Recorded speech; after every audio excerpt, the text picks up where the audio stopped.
Praise the lord. మన ప్రభువును ప్రేరక్షకుడైన యేసుక్రీస్తు వారి అతి ప్రశస్తమైన నామంలో మీ అందరికీ ఉదయకాల శుభాభివందనములు తెలియజేస్తూ ఉన్నాను. ఈ దినము కొరకు ఏర్పాటు చేయబడిన పాత నిబంధన పాఠ్యభాగము ప్రవక్త అయిన మలాకీ గ్రంథము 4వ అధ్యాయము 2వ వచనము. మీకు నీతి సూర్యుడు ఉదయించును. ఈ వాక్యమును మనము గమనించినట్లయితే దేవుని యందు భయభక్తులు గల వారికి దేవుడు అనుగ్రహించు ఆశీర్వాదములను మలాకీ ప్రవక్త తెలియజేస్తూ ఈ మాటను పలికినట్లుగా మనం చూస్తూ ఉన్నాము. నా ప్రియ సహోదరులారా, దేవుడు తన యందు భయభక్తులు గల వారిని మరిచిపోక జ్ఞాపకము చేసుకొని తప్పక దీవించువాడై ఉన్నాడు కనుక నీవు దేవుని యందు భయభక్తులు కలిగి జీవించినట్లయితే ఆయన నిన్ను నూతనమైన ఆశీర్వాదములతో నూతనమైన దీవెనలతో నిన్ను నింపి నడిపిస్తానని ఈ యొక్క వాక్యం ద్వారా మాట్లాడుతూ ఉన్నాడు.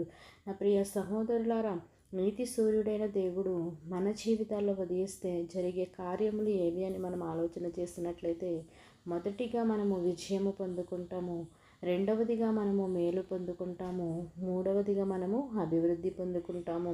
దేవుడు తన యందు భయభక్తులు గల వారిని మరిచిపోక జ్ఞాపకము చేసుకొని తప్పక దీవిస్తూ ఉన్నాడు కనుక నీవు దేవుని యందు భయభక్తులు కలిగి జీవిస్తే ఆయన నిన్ను నూతనమైన ఆశీర్వాదములతో దీవెనలతో నింపి నీ జీవితంలో నీతి సూర్యుడిగా ఉదయిస్తానని యొక్క వాక్యం ద్వారా మాట్లాడుతూ ఉన్నాడు.